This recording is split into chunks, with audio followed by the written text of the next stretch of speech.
Salut les co-créateurs, c'est Laurie pour mon jour numéro 84. Aujourd'hui, la citation était une citation de Shakti Gawain. À chaque fois que vous ne suivez pas votre guide intérieur, vous ressentez une perte d'énergie, une perte de puissance, une impression de vide spirituel.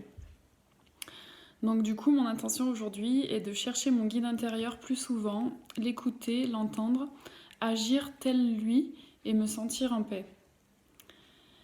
Euh, alors je vais dire mon intuition. Mon intuition, aujourd'hui me dit que c'est tout un travail d'apprentissage et une nouvelle manière de procéder, d'avancer, de réagir, de vivre. Alors, ça me parle d'écrire tout ça parce que hier, l'exercice du jour était de tenir un journal et entre autres de choisir une personne, vivante ou non, qu'on considère comme sage et éclairée. Donc ça pouvait être Marie, Jésus, Bouddha, un guide ou un ange gardien. Et donc l'objectif c'était vraiment de visualiser cette personne de manière très très très précise, comment elle est habillée, comment son attitude, son odeur même, ce qu'on ressentait auprès d'elle. Et ensuite de lui poser des questions, de savoir comment elle réagirait dans telle ou telle situation dérangeante. Et ensuite donc de noter ce qui en ressort et ensuite de faire en sorte que ce guide nous accompagne, donc de le faire entrer en nous, l'imaginer se transformer un peu en lumière, en brume, et aspirer finalement cette lumière pour ensuite l'avoir en nous et du coup nous imaginer en train d'agir tel que les conseils qu'on a reçus et de plus en plus en fait chercher à, dans toutes circonstances, agir de cette manière, chercher à savoir les conseils qu'on aurait reçus et du coup les mettre en application dans telle ou telle situation. Donc c'est pour ça que ça me parlait aujourd'hui de faire cet exercice parce que bon voilà, je suis repartie sur les bases. Enfin non, c'est la citation d'aujourd'hui qui me parlait parce que je suis repartie sur les bases de l'exercice d'hier. Voilà, donc pour ma part, moi j'ai choisi Mère Teresa. C'est quelqu'un que je connais pas vraiment pour dire d'avoir lu ou entendu ce qu'elle a fait exactement dans les détails. Je serais pas vraiment capable de le décrire, mais c'est un nom connu et reconnu et surtout c'est une femme. Et je pense que c'était important pour moi de choisir un visage féminin en fait, pour me sentir encore plus proche, on va dire. Voilà. Donc, je vous avoue qu'après, j'ai écrit ça ce matin, ça me parlait complètement, mais après, dans la journée, j'ai pas du tout eu recours à Mère Teresa ou à ses conseils dans telle ou telle situation. Je dirais que de manière générale, j'essaye d'agir de manière plus posée dans un conflit ou d'être plus ouverte, mais c'est dans ces moments-là, je me dis pas pense à Mère Teresa quoi. Enfin, en même temps, ça date que d'hier, donc faudrait attendre sur le long terme. Mais c'est Amandine qui le disait dans une de ses dernières vidéos. C'est vrai que sur le moment, on l'écrit, mais après, dans la journée, moi, j'avoue que c'est rare que je que j'y ai recours. Comme le jour où c'était Ho'oponopono, j'ai eu beaucoup de mal. Enfin non, en fait, j'y ai pas pensé du tout. Par contre, les jours qui ont suivi, en plusieurs reprises, j'ai pensé au Ho'oponopono où je l'ai appliqué dans tel ou tel instant de ma journée. Donc, c'est pas forcément le jour même, mais je pense qu'on y arrive petit à petit à mettre en place toutes ces choses. Après, comme le disait encore Amandine, c'est vrai que il y a tellement de choses à faire qu'en fait, on passera nos journées à ça si on faisait tout ce sur quoi. Enfin, si on cumulait toutes les intentions qu'on a eues depuis le jour numéro 1 du défi, forcément, ça nous prendrait, à mon avis, énormément de temps. Après, ce que l'on peut se dire aussi, c'est que c'est prendre du temps, oui ou non. C'est une nouvelle manière d'agir dans telle et telle situation. Donc finalement, c'est pas des exercices en soi, c'est juste une attitude différente face à chaque situation. Et c'est là où, pour moi, ça prend tout son sens de faire plusieurs saisons, parce que déjà, j'allais dire comment on en parlait l'autre jour, même si je parle toute seule, euh, c'est pas à un instant T qu'on doit faire des actions, mais c'est toujours au quotidien s'y tenir et être là-dedans.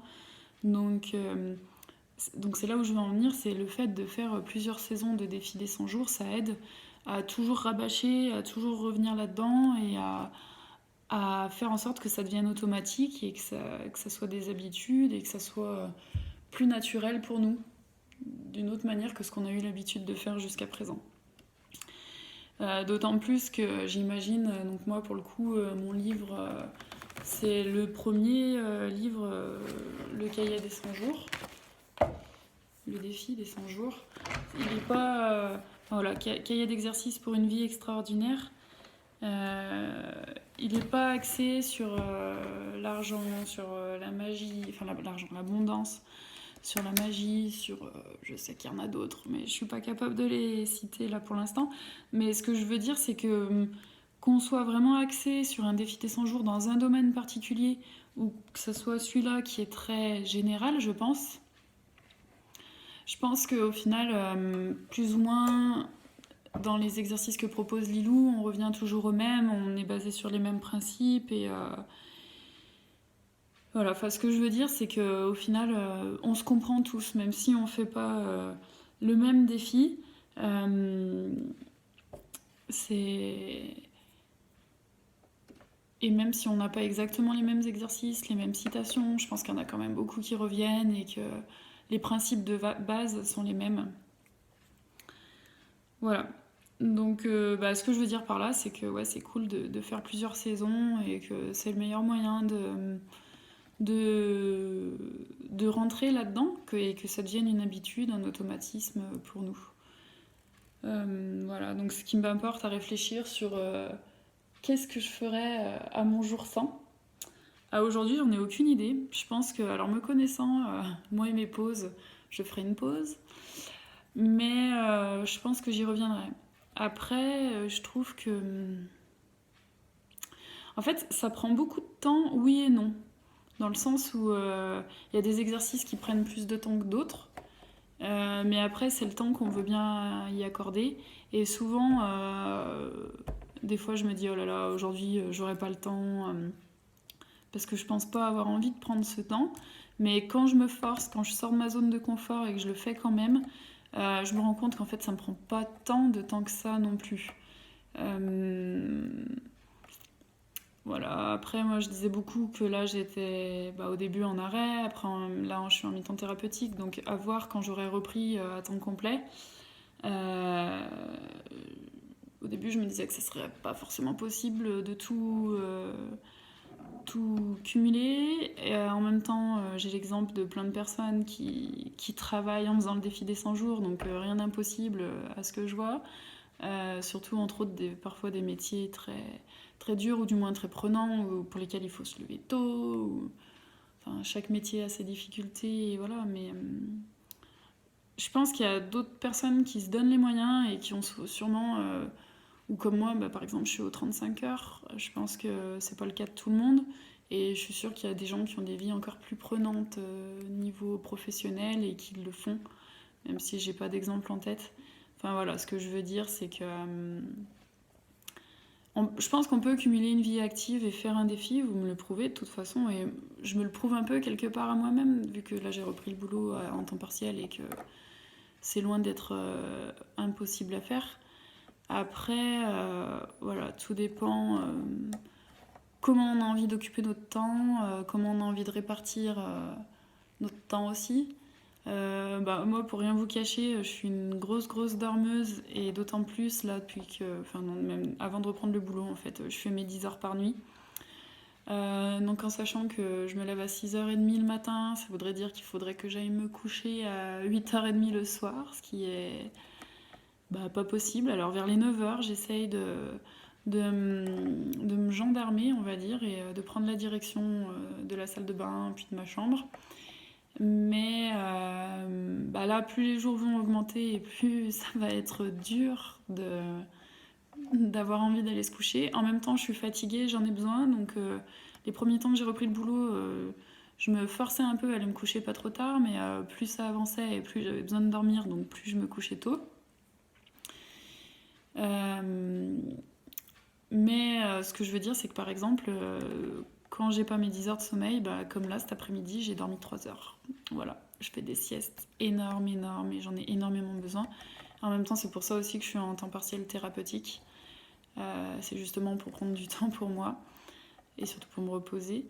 Donc, voilà, je vous cache pas qu'avec des siestes de 3 heures l'après-midi, il me reste plus beaucoup de temps pour faire autre chose. Donc là, comme je vous ai dit hier, j'ai fait ma traduction. Je viens de passer 1 heure sur mon ordinateur. Donc voilà, 3 heures de sieste, 1 heure de traduction. Je me mets enfin sur mes exercices de mon défi. Il est presque 6 heures. Donc voilà, le temps défile, le temps passe et je suis pas au boulot les après-midi. Donc je me dis quand je serai au boulot et que je serai encore plus crevée, je sais pas où je vais prendre le temps. Mais le mieux c'est d'essayer, c'est de mettre en application, puis on verra bien comment ça se passe de toute façon.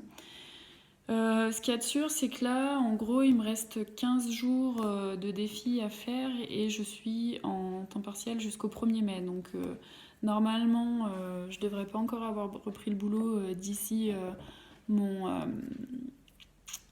la fin du défi. Donc, en gros, si je veux savoir comment ça se passe à temps plein, va falloir que j'en commence un nouveau, enfin une nouvelle saison en tout cas. En même temps, je pense que clairement, j'ai envie de le faire et d'avancer là-dessus. Voilà. Après, je suis pas à l'abri d'une future pause. Ce week-end, c'est un grand week-end et on part en week-end avec des copains dans un gîte. Donc je vais pas du tout y toucher samedi, dimanche, lundi. Ne vous inquiétez pas, ça sera normal. Voilà. Tout ça pour dire que j'ai un rapport compliqué au temps et bon, il faut dire que je pars très souvent défaitiste en me disant que j'aurai pas le temps de tout faire. Et je me rends compte que quand j'essaye quand même, ça rentre, ça passe. Et j'en suis la première étonnée, la première surprise, et du coup je suis toujours super heureuse, je me félicite énormément. Voilà. Et ça m'aide, ça m'encourage, et c'est appréciable de se rendre compte que si finalement, si on prend le temps, on l'a. Comme on dit souvent, non, faut pas dire j'ai pas eu le temps, mais j'ai pas pris le temps. Ouais, là clairement, c'est très explicite pour moi et très concret. Après, à voir sur le long terme et surtout voilà, en reprenant à temps complet comment je vais le vivre. Mais sincèrement, je pense que je vais continuer une saison. Je pense que j'aurais du mal à me tenir à venir sur le site du défi si je fais pas de saison. En même temps, j'aurais plus le temps que je passerai pas à faire les exercices, etc. Je pourrais le passer plus facilement à regarder vos vidéos, à lire ce que vous racontez, parce que je vous avoue que j'ai eu une période où j'étais plus présente sur le défi des 100 jours, mais j'ai jamais été très très présente. Mais alors en ce moment, je filme ma vidéo, je la balance sur le site et de temps en temps, je prends le temps d'aller lire vos commentaires et encore plus rarement d'aller voir ce que vous racontez. Et c'est super intéressant, ça me plaît énormément et surtout je pense que c'est grâce à vous énormément que j'ai pu avancer aussi bien, enfin, ça me plaît de la manière dont j'ai avancé dans mon défi et dont j'ai évolué, dont j'ai changé. Je pense que entre ma première vidéo et aujourd'hui, il y a eu du chemin de fait, c'est impressionnant. Et Lilou le disait, et c'est beaucoup pour ça aussi que je me tiens à faire une vidéo tous les jours. C'est pour ça aussi que y a des jours où je fais pas le défi parce que je veux faire une vidéo tous les jours. Alors, à quelques exceptions près, il me semble qu'il y a eu 4 ou 5 jours où j'ai fait des jours de défi sans vidéo, mais c'était plutôt au début, il me semble, et je me rends compte que c'est important pour moi de faire les vidéos. Voilà. Donc, tout ça pour moi, c'est sortir de ma zone de confort et me montrer que c'est possible. Et qu'est-ce que ça fait du bien. Enfin, au final, c'est toujours très gratifiant et très encourageant. Et enfin voilà, je regrette jamais d'avoir pris le temps de faire ma vidéo ou de faire les exercices que Lilou propose. Voilà. Donc, tout ça pour dire, j'ai un peu perdu le fil de où je voulais en venir, mais de toute façon, vous avez compris l'essentiel, je pense. Et à demain. Je vous souhaite une bonne après-midi.